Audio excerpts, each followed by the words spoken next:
Quand les enfants pleurent, souvent on a tendance à leur dire mais non, c'est rien, c'est rien. Voilà, pour essayer de minimiser et de passer à autre chose vite fait. Euh, et donc, il est certain que c'est pas la formulation que l'enfant a envie d'entendre parce que le c'est rien, quand on est dans les émotions très fortes comme peuvent l'être les enfants, eh bien, c'est comme si l'adulte niait ce qu'il est en train de vivre et qu'il ne comprenait pas ce qu'il est en train de vivre là dans l'instant.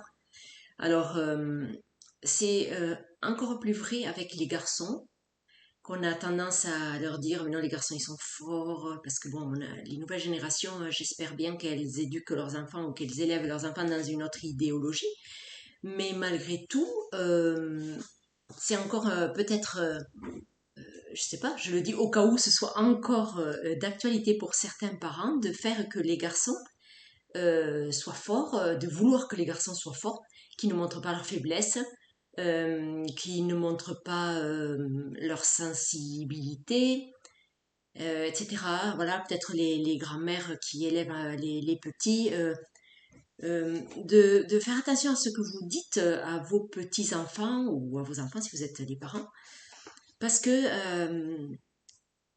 c'est c'est une façon, c'est une croyance aussi, et ça peut faire comme une grosse contradiction en soi si vous avez un petit garçon qui est très sensible, eh bien, ça peut être très confrontant pour lui d'entendre de l'extérieur et des figures d'autorité, d'entendre non, les garçons, ça ne pleure pas, il faut être fort, les garçons, voilà, arrête de pleurer, ça va passer, c'est rien, ne pas pleurer juste pour ce petit bobo, etc. Voilà, tout ça, à mon sens, c'est à bannir, que ce soit pour fille ou pour garçon.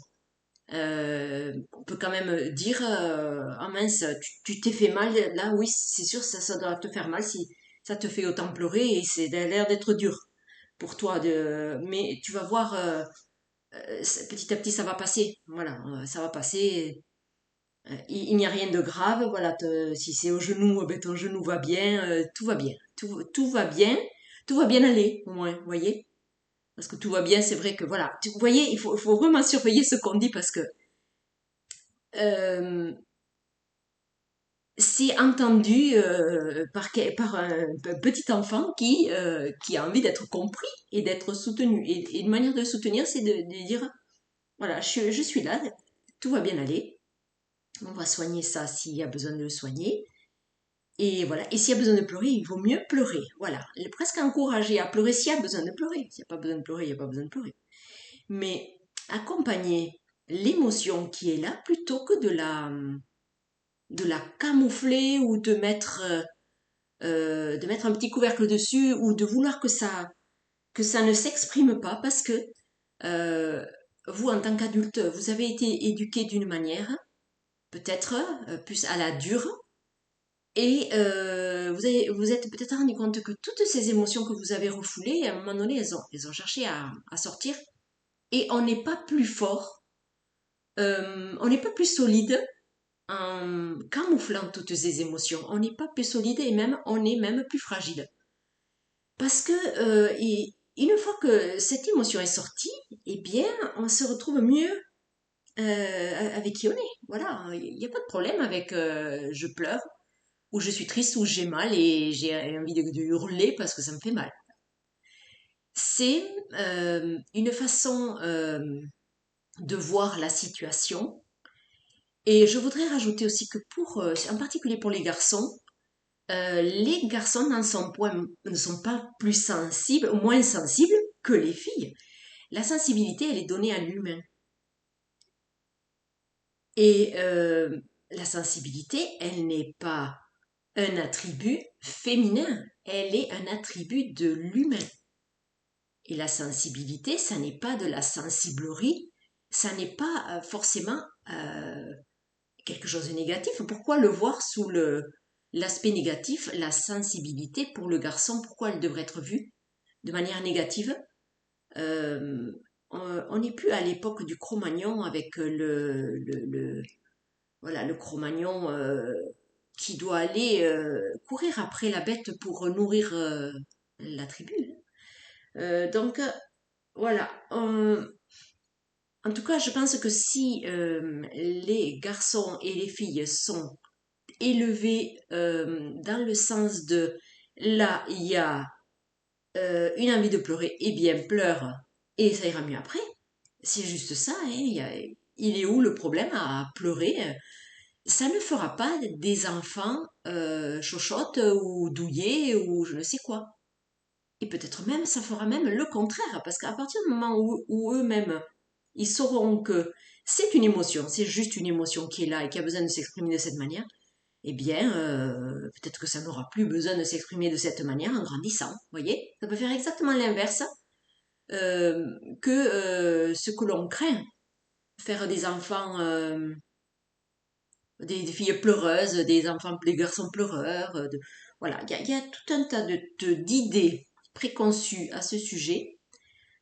En tout cas, ce qu'on peut voir, c'est que regardez la société telle qu'elle est là, et regardez comment ont été éduqués nos parents, nos grands-parents, etc. Alors, il y en a qui vont dire oui, mais avant c'était plus droit et c'était mieux. Je crois pas que c'était mieux parce que regardez le résultat qu'on a là. Et alors là maintenant, oui, ce qu'on peut dire, c'est qu'il y a quand même une absence de cadre total, mais ça n'a rien à voir avec les émotions. Pour moi, c'est deux choses bien distinctes. En ce moment, on peut assister à peut-être à des parents qui ont jeté l'éponge euh, pour cadrer un peu les enfants, mais cadrer dans le sens de est-ce que c'est bien ce que tu es en train de faire? Par exemple, se coucher à minuit alors qu'on doit se lever à 8 heures et qu'on a 10 ans. Ça, il faut le cadrer. Taper sur quelqu'un parce qu'on est énervé, ça, il faut le cadrer, évidemment. Voilà.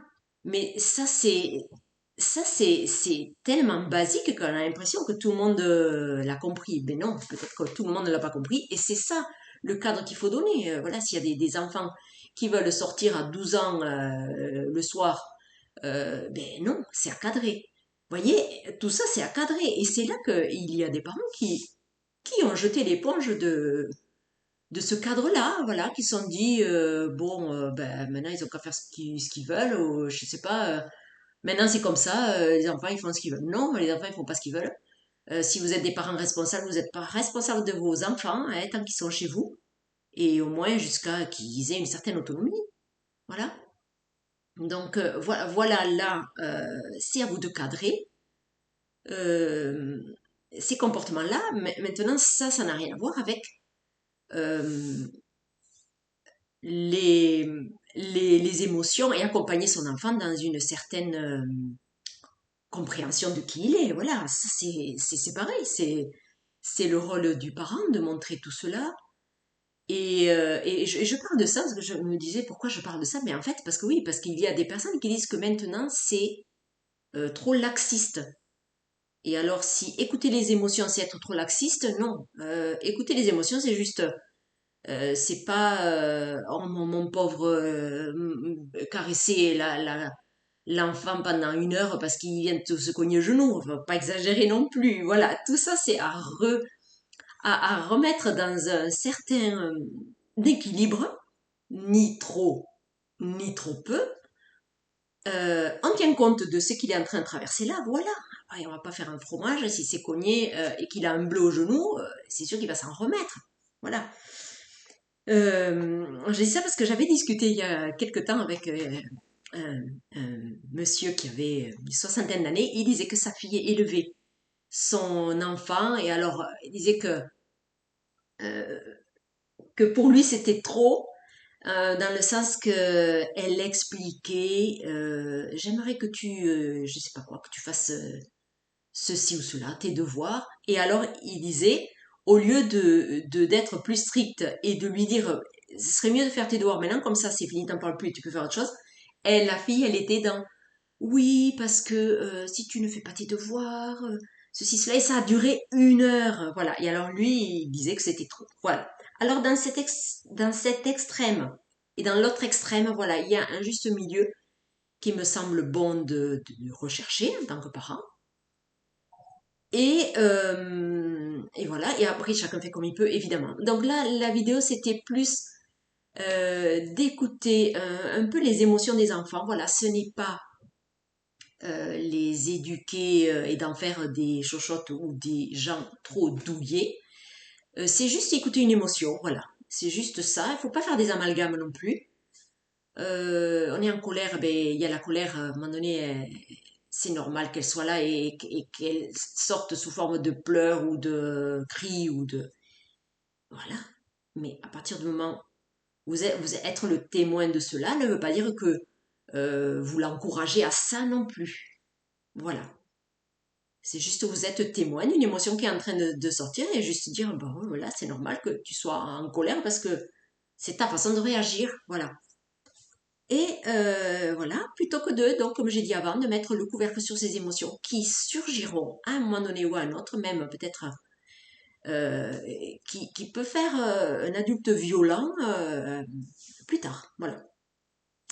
Voilà, petit partage.